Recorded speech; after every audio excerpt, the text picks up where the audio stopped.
Welcome to the Mill District.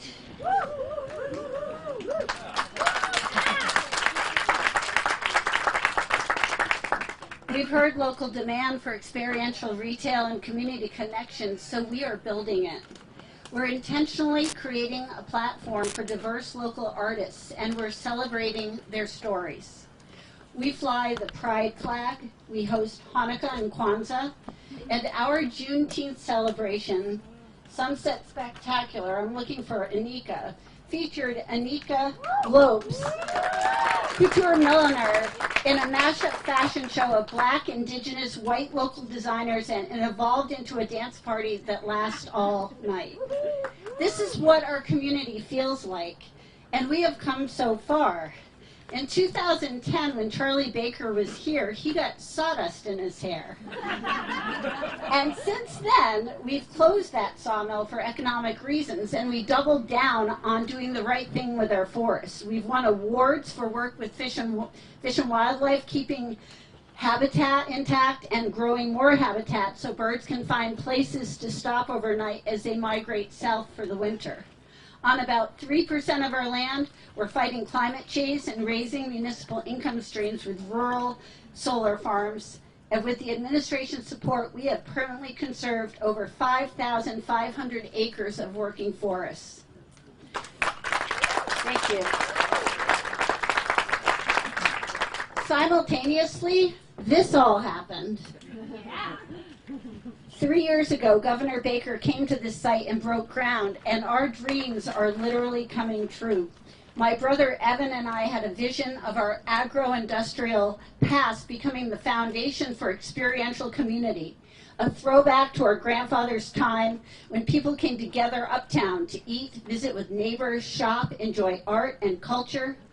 If you like the food at the reception today, stop and stay a while and go to Provisions. Check out the rest of the food they have to offer. Jake's, you can get takeout or eat in. You can get your hair done at the lift next door. Stop in and say hi to Stacy at our general store that opens today. And I dare you to try the one-way glass bathroom. I'm not even sure what that means. Oh, pictures. Yikes. Hannah, well, yes. Way, yeah. You can see out and see people doing business on the square while you're doing your business inside. You can meet Hannah in our local artist gallery that features artists from Amherst and all around. We have a Pilates gyrotonics place opening this fall. We are hoping for a bookstore cafe and a Riverwalk waterfront community featuring a music venue, a dog park, and condos for first and last home buyers. We're welcoming the Eruptor next door, and with it, the future of UMass technology and local job creation. In North Square, we have up to 14,000 square feet contiguous space to lease. And if you have an exciting business idea, talk with our VP for real estate, Tony Maroulis, because he is the future of awesome around here. North Square is our wildest hope of building community, and it was fast-tracked because of Molly Lockwood, who built this deal with the help of Tom Reedy. So thank you, guys. We are so grateful for the inclusivity, ingenuity, and bankability of Beacon Community Development, whose talented team designed and built North Square, and they gave us the first floor commercial space, along with hundreds of built-in customers above. And we've so valued Tim from Keith Construction, the communications team, Arthur and Manny on the ground every day. But when we consider our gratitude to Beacon, what sets this project apart from any other I've ever seen in decades living and building in this town is that this highly scrutinizing community finds this development to be something that people point to and are proud of. In the look back at the decade, Business West called North Square one of the most notable development trends in recent years. People in public meetings in Amherst make note of the desirability and success of North Square. And inside conversations, I overhear people welcoming some credit for having made this happen. We point at the incentives that were here and created for beneficial housing and development to get built with carrots and not sticks. We appreciate that the neighborhood was involved because your input made North Square better than it would have been without a critical eye. We are grateful that so many volunteers on so many boards and committees took an interest in doing something important here in North Amherst. And today, as our town considers zoning changes and hopes for the future, we are proud that people point at North Square, an example of success, of what there should be more of in our town. And Beacon and Amherst, there's no higher praise. And we thank you so much for investing in us. We thank all of you today for making North Square possible. It took everyone. Thank you.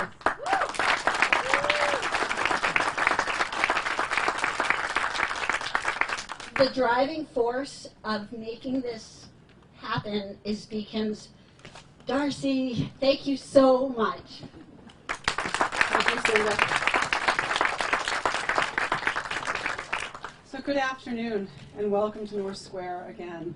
I'm Darcy Jameson, and on behalf of Beacon, as Cinda mentioned, I manage the development process and really help to implement the town's vision, the Coles vision, Beacon, our talented design team, and, as Cinda said, the community to redevelop the site into 130 apartments and new commercial business opportunities. So many people made this possible. It really takes a village to build a village. So to name a few, Beacon's leadership team, Beacon Concepts design team, our insurance, compliance, accounting, marketing, and IT departments, our finance team, and more. We'll get to the property management, leasing, and operations team in a bit. I'd also like to extend deep gratitude to April Agnabene. She was just starting on the development team, now a veteran, and was my partner every step of the way on this project. So she's not here today, but thank you, April. When we all began working on this concept for the Coles, well, maybe 9 generations ago, but maybe 10 years ago, and for Beacon about 5 years ago, there were a lot of goals to reuse a former industrial site, and in our case, one that was transit-oriented, create new housing that would serve individuals and families at a range of income levels, including extremely low-income households, new accessible housing, sustainably designed housing. We've achieved LEED Gold here as a standard. Commercial space to foster new businesses and job opportunities, and creating a new town center. Molly Lockwood, then the head of development for the Coles, and I stood here many afternoons with the team talking about what this could be. And we envisioned a community centered around a town green. So here we are. So before we continue with today's celebration, I'd like to have a moment of silence in recognition of last year's unprecedented pandemic.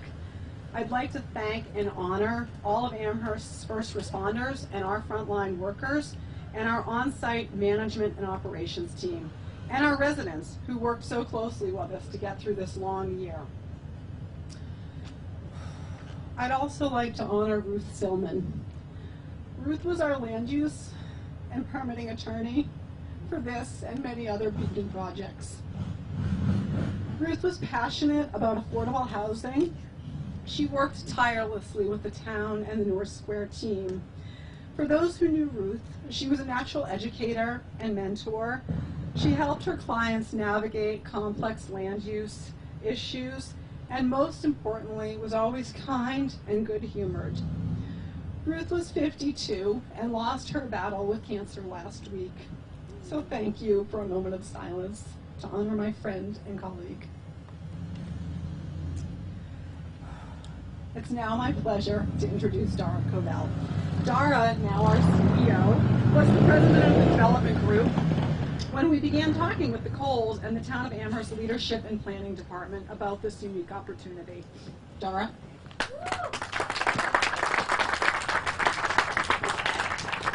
Good afternoon, everyone. So wonderful to be here. We are so proud to be here today as part of this exciting moment. So we recognize that, first let me say that we recognize that this is just one of many affordable housing developments that the governor and his team, and maybe even some of you, are participating in, ribbon cutting, groundbreakings across the Commonwealth. North Square is just one of them, but there are some very special things. Like any developer, this one we think is the specialist, right? So want to talk a little bit about those things, and there are some things we want to highlight and people we want to recognize, and Darcy will do some more recognitions. But to start, Beacon Communities built our reputation on creating welcoming, unique, beautiful communities of high quality where residents can grow and thrive.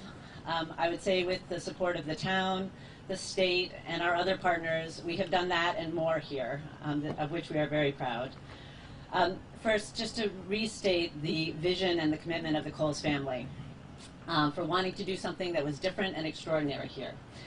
To Cinda and Evan and your team here at the site, Hannah and others who are making this possible, Tony, it has been tremendous working with you. You have been a steadfast partner, and as I said to Cinda earlier today, the Coles team really set the table for us before Beacon even, knew the site existed. So we feel very grateful for that, and they have been with us, flexible and committed every step of the way, even during the hardest moments. Second, as noted by Darcy, the leadership of the town of Amherst has been really second to none. They have supported our friendly 40B that we went through, and they have been rigorous and thoughtful throughout the time of this work, and we're very glad to have achieved their vision here as well. So now I am honored to introduce our Honorable Governor Charlie Baker, but I'm going to say a few things about him and his team. There's honestly not enough I can say about the commitment and leadership of Governor Baker throughout his 2 terms in creating affordable housing, as well as his leadership during the pandemic. First, having state agencies with the commitment and flexibility to create a mixed income, mixed use project like North Square is literally just the tip of the iceberg when it comes to affordable housing work of this administration. The administration has committed to creating 135,000 new homes by 2025.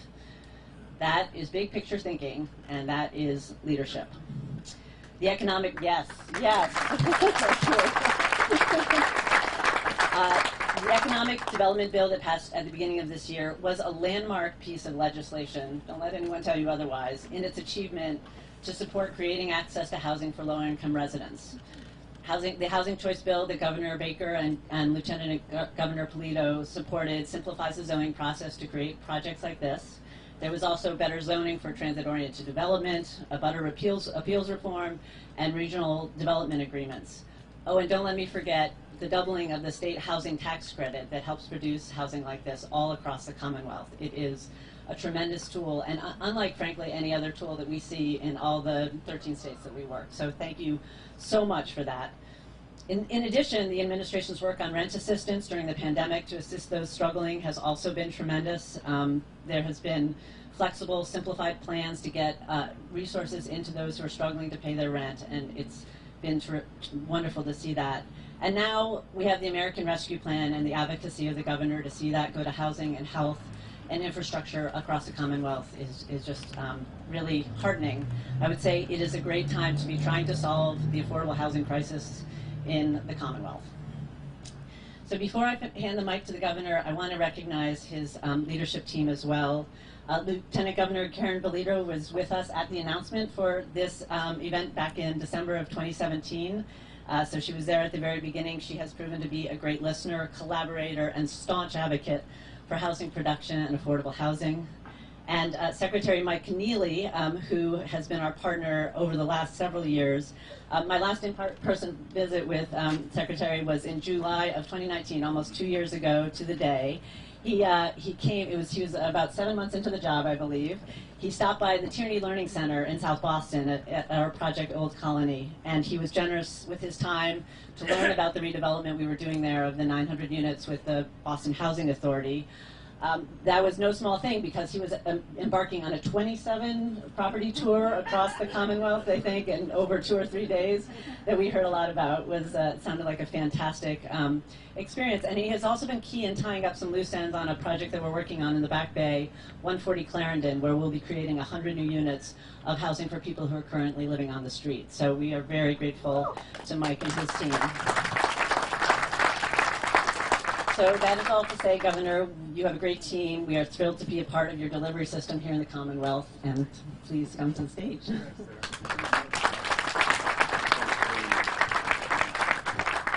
So I'm going to be mercifully brief. I do want to say a couple things, though, about this site. Cinda's right. The first time I came to visit this site, I did end up with a head full of sawdust. But it was all part of learning. I was running for governor back then, and I wanted to talk to some folks about land management generally and forestry in particular. And a friend of mine said, well, you know, the largest private landowner in Massachusetts lives in Western Mass. And I thought, well, that would certainly be a good place to start. And I not only got I got a lot more than a head full of sawdust out of that conversation that day. And I was so happy to come back here to be part of the groundbreaking along with the rest of our team on a project that was an industrial reuse, transit-oriented, affordable, sustainable, and a mixed-use site, and a friendly 40B. Now, you know, honestly, I'd be really hard-pressed to find any other project that I've been involved in over the past 7 years that puts all those same things in the same basket. And I think it's a real tribute to the community, to the Coles family, to Beacon, and to everybody who's been part of this, that you managed to figure out how to do that and how to get it done. And I'm thrilled to be here today to celebrate the completion of this project. But and while I'm certainly happy to have somebody like Dara stand up and talk about all the great things our administration's done with our colleagues in local government and our colleagues in the private and nonprofit sectors around housing, this is without doubt the single biggest challenge we face if we really believe in an equitable Commonwealth of Massachusetts, okay? We have one of the lowest participation rates in home ownership among people of color relative to our home ownership rate among white people of any place you will find in America. How can we possibly call ourselves the great, progressive, equitable state that we talk about with numbers like that? Now, one of the things we proposed to do with respect to the ARPA money was to put $1 billion into home ownership, affordable housing, rental housing, and development generally associated with the ARPA money to deal in communities that were most hard hit by the pandemic. If you had to pick the single biggest reason that so many people in those communities ended up with COVID, it started with the lack of affordable, available housing.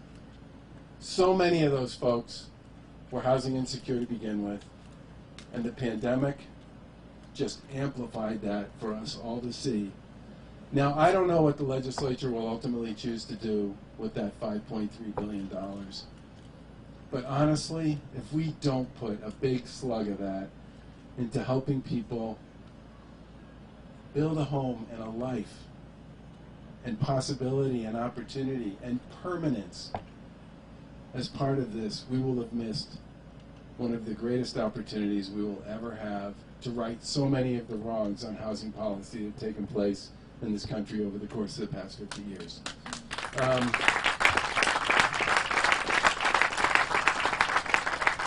The final two things I just want to say is that housing choice bill,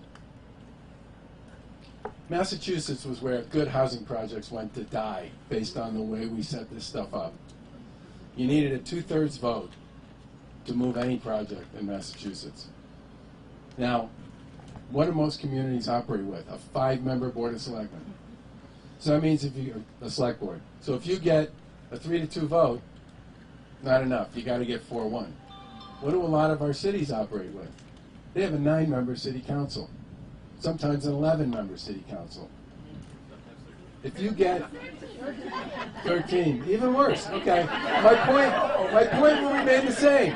If you have an 11-member city council and you win 7-4, you lose. If you win 6-5, you lose.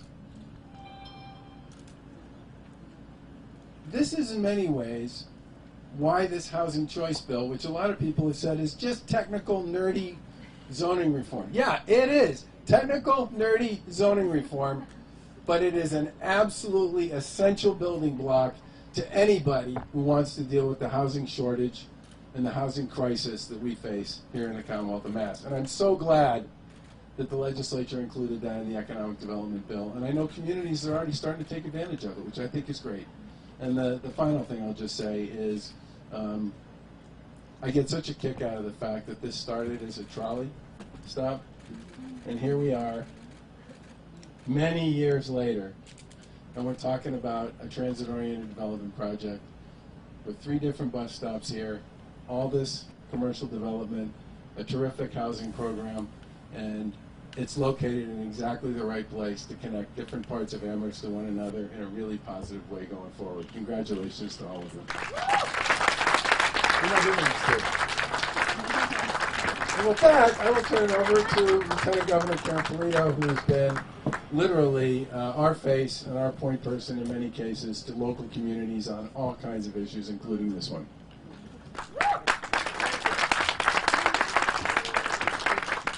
Good afternoon. It is so nice to see everyone happy, healthy.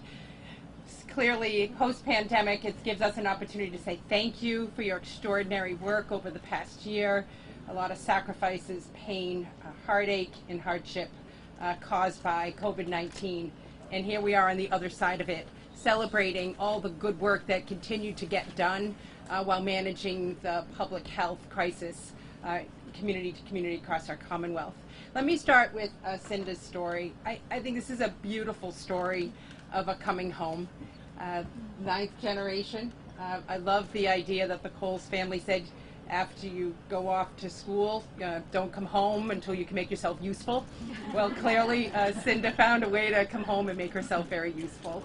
And this is a real tribute to you and to your family, the accomplishment of what we are celebrating here today. I also love the story of coming home. I grew up in Shrewsbury, Massachusetts, central Massachusetts, and after going to school and working, I came home to try to make my community a little better. And the first position that I held was as a town meeting member and then a member of our town select board. And being a select woman there was all I ever aspired to do, to give back to my hometown that was good to me growing up. And clearly that's something that you share, Cinda.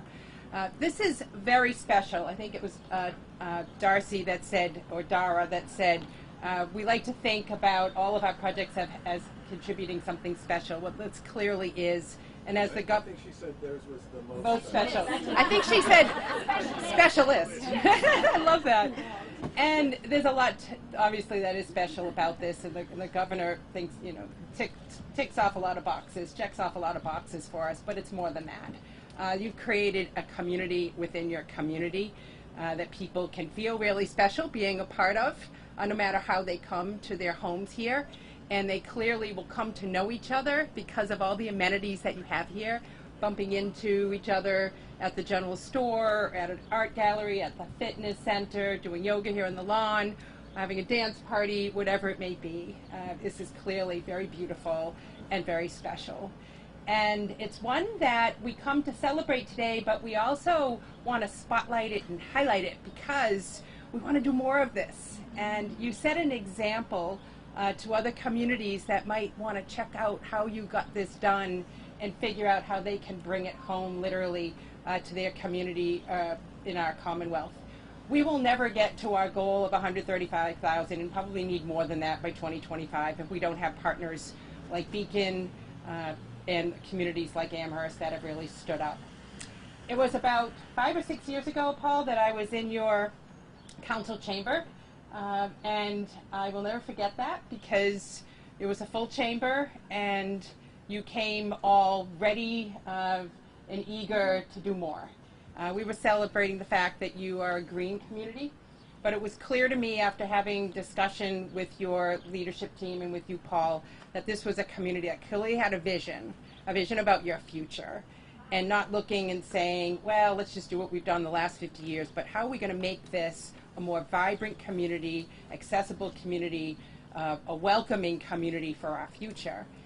And you had the ability to take a vision, put a plan together, and then execute on the plan. And a lot of times, as the governor said, like, plans are great. It's great that you can celebrate a plan. Sometimes it sits on the shelf. It doesn't get done. This is a community that knows how to execute.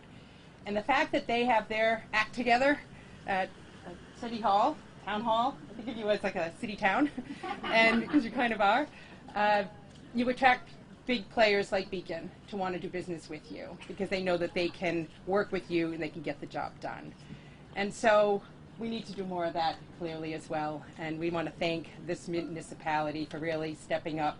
And compliments to you because you've taken advantage of, I think, of every government program, at least that our administration has put out there, from MassWorks to the Community Compact, clearly multiple times, to the recovery grants, the shared streets grants. I think your downtown looks a little different now, post-pandemic, in a really good way. So congratulations, being resourceful and getting the job done. We're really thrilled to be here to celebrate this very special milestone for this community and for our Commonwealth. Congratulations to all of you.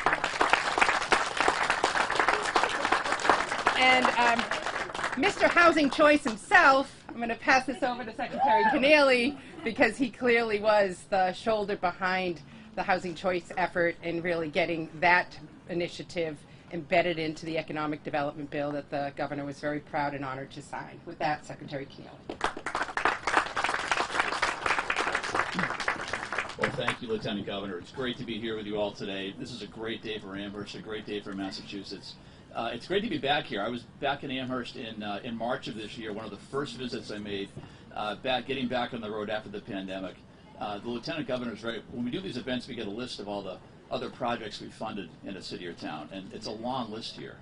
All of our housing development programs, community development, business assistance and recovery. So if you want to learn more about our programs, you can ask me or you can ask the folks here from Amherst because they seem to know all of them but as well as we know them. So wonderful to be here. Great to see our friends in Beacon again. It has been a really long time since I saw you in person. Dara and Darcy, I remember on that tour of Old Colony, I think we talked about this project and how it was coming along. And it's a great day for Beacon as well. It's a wonderful project and great to see another fantastic Beacon development. I know we have more in the works, so more to come there. I want to acknowledge Nancy from Mass Housing Partnership and thank MHP for their great contributions to this project. $21 million of financing. MHP does so much for our state affordable housing around financing, technical assistance, data and research, helping cities and towns stand up emergency rental programs during the pandemic. So they are a wonderful partner, an important partner in this team sport we call affordable housing development in Massachusetts. Just briefly, you know, the governor, lieutenant governor, and I spent a lot of time talking about the housing crisis in our state, and it's an important one. It's a tough one. I will say, to echo some things Dara said, there's reasons for real optimism now that weren't here even 6 months ago. The passage of Housing Choice. We continue to invest in record levels of creating and preserving affordable housing around our state. We've seen new programs like our Commonwealth Builder program. We announced the first projects for that one a couple weeks ago, new affordable home ownership programs. There's a lot of reasons for optimism. What would make us all even more optimistic is if we had about $1 billion more to spend on these matters. So $500 million for home ownership, $500 million for rental housing. That's the governor's proposal before the legislature. And if we get this done, we're going to have a lot more of a lot of things that are important to us.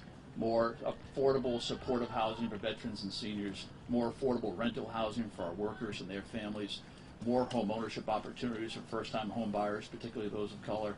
You know, the important point here is these are going to go to proven programs with a proven pipeline. And so that $500 million for rental programs, we have a pipeline of 175 projects from Beacon and other developers ready to go. So I think it's really important we get this one done. We look forward to working with the legislature on it. But congrats to all who made today possible. It's a great day for the town, great day for the state. We look forward to the work ahead. Thank you. And with that, I turn it back to Darcy. Thank you. Thank you all for being here today. I think we feel really particularly honored that all three of you are here today. So thank you. So, as we all know, new large-scale development is really challenging to undertake for many reasons. The first step for us was to pull together our long-term and dedicated team of design, technical, and construction professionals. Many thanks to everyone on our team, from the geotech and environmental team, to the survey team, to the landscape architecture team. Everybody's role and expertise is central to success. And I really want to underscore the long-term relationship that we have with many of our technical consultants and team members. We really appreciate all of you.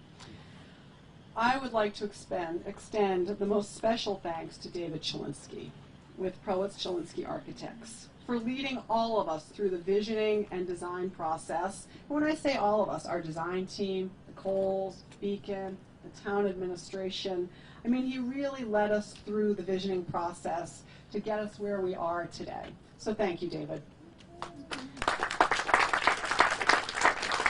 And once David finishes his work, he turns it over to his project architect, Jim Lee. So Jim is here somewhere, and I just have to have a big shout out and thanks for all of your hard work. Thank you. So, I mean, it's one thing to design it, then somebody has to build it. So I'm not sure if I've seen Tim Ford from Keith Construction or John, but I would like to really extend a special thanks to Keith Construction, our long-term partner as a general contractor who built what we see here today. So, Lieutenant Governor, I'm going to echo something that you were talking about a minute ago. Over the last few years, I'm in a lot of different places talking with folks about what I'm working on or what Beacon's working on. People say, how did you get this project done in Amherst? And I have one simple response. It's the town of Amherst's leadership and unbelievably smart, dedicated staff and boards. The dedication started many years before Beacon arrived on the scene. The planning team worked with the community on a master plan and talked about what was important to the community. This was the foundation for our work to begin. At every single turn, the town staff was with us, helping us with community meetings, with the permitting process, with the planning and zoning boards, the building department, the fire department, to countless others who were always problem solving. Nobody ever said we can't figure this out. They looked forward and said we can help you get there, and kept us moving. A special thanks to Paul Ackerman, to Dave Zomack, who I know is in the back there, Christine Brestrup, the town planner, and Rob Mora. Many thanks to everybody else, but in particular I appreciated our partnership with you. In addition, the town's affordable housing tax incentive also made this community a reality. North Square was the first project to take advantage of the town's progressive legislation that enables the town to grant special tax incentives for projects that include affordable housing. Just another example of the town's leadership. And I don't know if Dave Burgess is here, who was the assessor at the time, but many thanks to Dave for spending hours explaining municipal tax to me. With that, I'd like to introduce Lynn Griesmer, the town council president, and following Lynn, Paul Bockelman, the town manager. Thank you.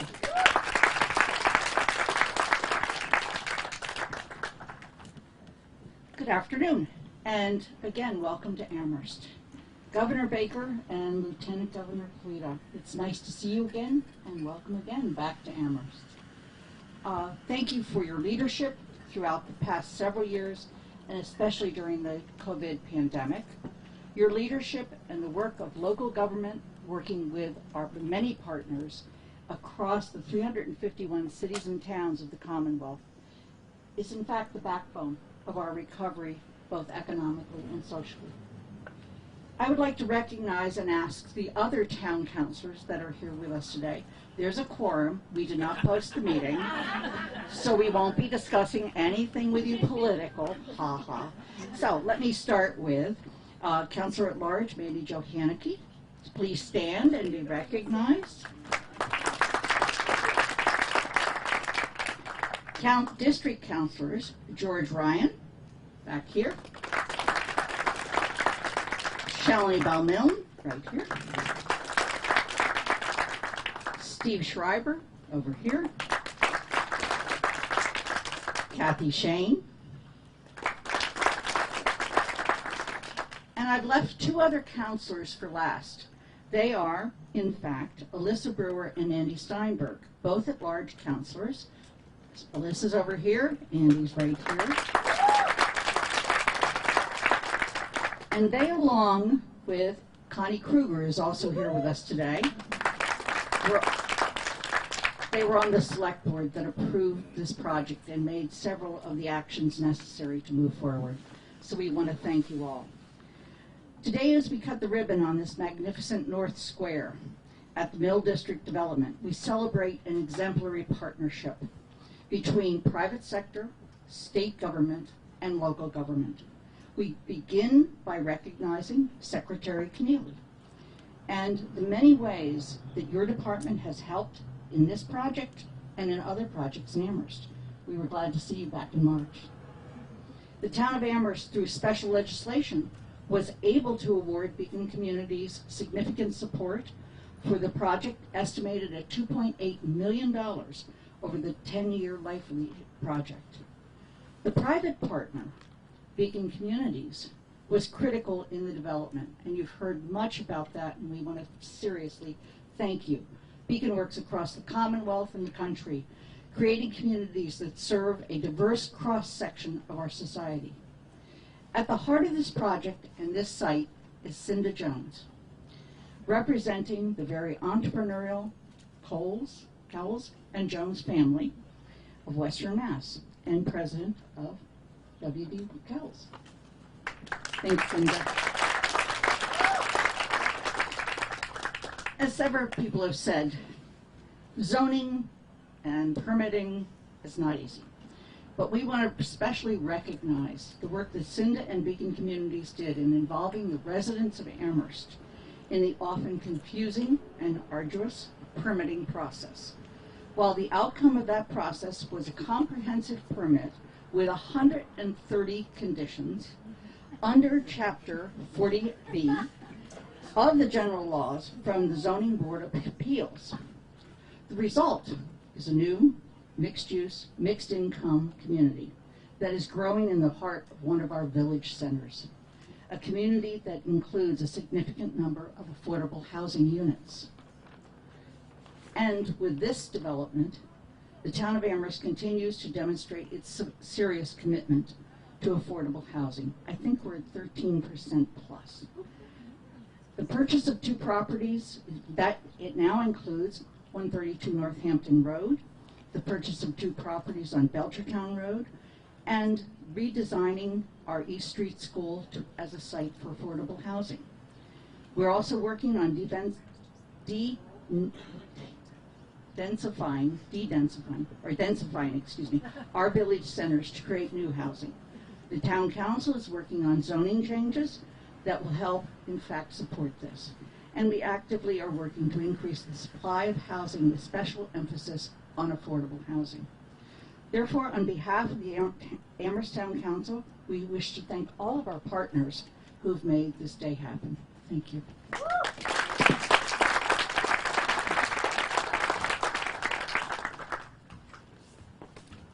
So you'll notice that Lynn and I see eye to eye when we're sitting down, typically. And the governor and I can see eye to eye standing up, which we always appreciate. The governor always sets a high bar. Like, I got out of the car and said, oh, he's got a suit on. Thank you, Governor, for your leadership. So we're always happy when you're here, especially if you're here to see a UMass football game or visit one of our projects. We're especially happy when you're here for a groundbreaking or ribbon cutting like today.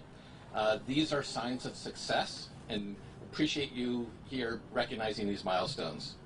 I can echo the Council President's thanks for your leadership during COVID-19. Our direct contact was through the Lieutenant Governor, who had weekly meetings with all of the players in the state governor's office, on the phone with local leaders every Tuesday through the MMA. And so appreciate it. You're being there yourself every week. That was really important to us. And during that, I also want to recognize Secretary Sutters, who, this is a different topic, but she was always a phone call away whenever we needed her. And Secretary Keneally, you've become a regular in these parts, so we really appreciate that you're here, and you've come multiple times since we're allowed to start traveling again, so thank you all for being here. This project is about community values brought to life by good planning, community participation, public-private partnership, and strong local leadership who are able to move projects forward. And I do harken back to the select board, who was very pivotal in saying we want this project to happen. And that aligned the town's forces to move this project forward. It was back in 2015 when this town sought legislative approval for a new law, special legislation, that provided tax incentives for affordable housing project. Never been done before. It passed the legislature. This is the first project that put it into use. With that, we were able to dedicate $2.8 million in tax revenue that we would have otherwise received, but did not come out of the town's appropriation. Really key financing tool. And it had just not existed before. So with that special legislation, we feel that our work continues. Lynn mentioned the project we're working on. There's a lot of projects in the pipeline. Our trust chair, John Hornick, is pushing projects, always getting more in the pipeline because it takes time to develop. The one that we're most excited about is 132 Northampton Road, which has a number of units for transitional housing for people coming out of homelessness. This project we're really proud of because one of the reasons we're really proud of it is because of the mixed use, commercial, residential, but also because deep affordability. It's not at 80% of median income, it's at 50% of median income. That means that people of lower means can actually afford to live in our town in this development. So these are all really important projects moving forward. So on this project, so many people helped to get us here, from the initial planning stages to making sure the construction was done according to plan. And that's always a piece of it too, to make sure it was built the way you said you were going to build it. And we thank you and your team for making that happen. And it's been a model of successful working relationships between Cinda and her team, through the developer, through Beacon and Darcy and Dara, and through the town. This type of thing can only, however, happen with the direct involvement of the state. And so these kinds of projects don't happen but for state contributions. And I urge you to continue that. Darcy, and especially, understood what it took to build in Amherst, and Beacon Communities was the consummate professionals. On the town side, it all starts with our planning department and Chris Brestrup, our building commissioner, Rob Mora, and the sort of quarterback of that whole team, Dave Zomack. The town team included our incredible staffs in planning, inspection, public works, fire, and assessors. That was a complicated piece to figure out the calculations for the tax incentive. Everybody was standing in line, helping to make this come forward. And I don't want to miss out on mentioning the select board, the zoning board of appeals, and the planning board. They all devoted countless evenings to listening to the people, weighing the consideration, coming up with 130 requirements, and Steve was on the planning board at the time. But it came to this project, if you just walk around, I hope you get to tour it, it's phenomenal. So again, in closing, these projects don't happen by themselves. It's a team, it's a community project that builds a vision, and it really, really involves the state commitment of funds to bridge that gap to make it an affordable project. So thank you all for taking the time to be here. Thank you. All right, we're going to keep it moving. I know everybody's hot. So developments like North Square are made possible by a critical private and public partnership of funding. And I know that we've heard a little bit about that already today, but I would be remiss not to mention our financing partners. Really deep gratitude to the Department of Housing and Community Development for the federal and state low-income housing tax credit awards and other loan funds, Blue Hub Capital through their Capital Magnet Fund, U.S. Bank, who provided the construction financing and purchased the low-income housing tax credits awarded by DHCD, Wayfinders, who is administering the project-based vouchers that were awarded by DHCD. Those vouchers are critical for our ability to serve the extremely low-income individuals and families in the Commonwealth. So thank you for the ongoing support for the program, both at the federal and the state level. And our first mortgage lender, Mass Housing Partnership. We could not have done this without all of you. And a special thanks to all of our lenders and investors for sticking with us, because we finished construction and first move-ins just as the pandemic began. Everyone's response was, keep your residents safe and let us know what we can do to support you. And for that, we will be eternally grateful. With that, Nancy McCafferty from Mass Housing Partnership.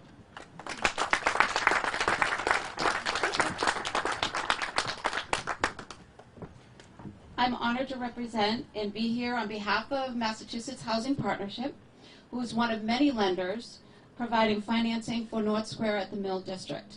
MHP is proud to have provided more than $21 million of 40-year term money to this important development, which has created a beautiful home for many individuals and families.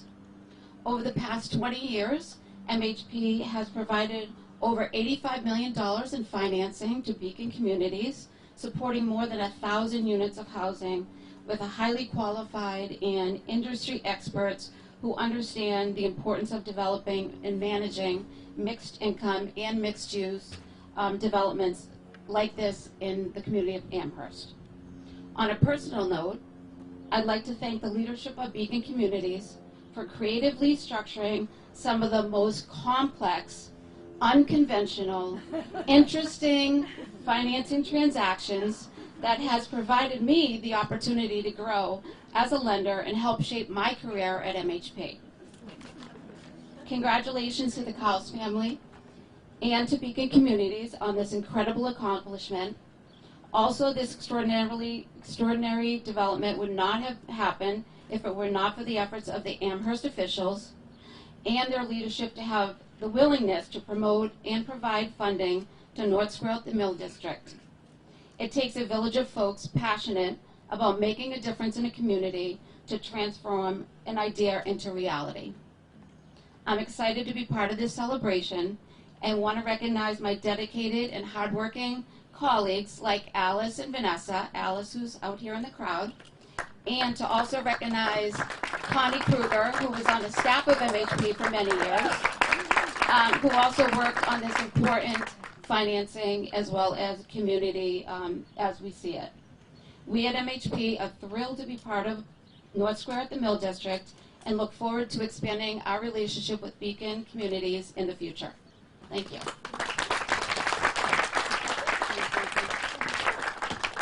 All right, just a few more thanks, and then on to the ribbon cutting, refreshments, and tours of the amenity space in one of our apartments. So every team needs someone who gets it over the finish line.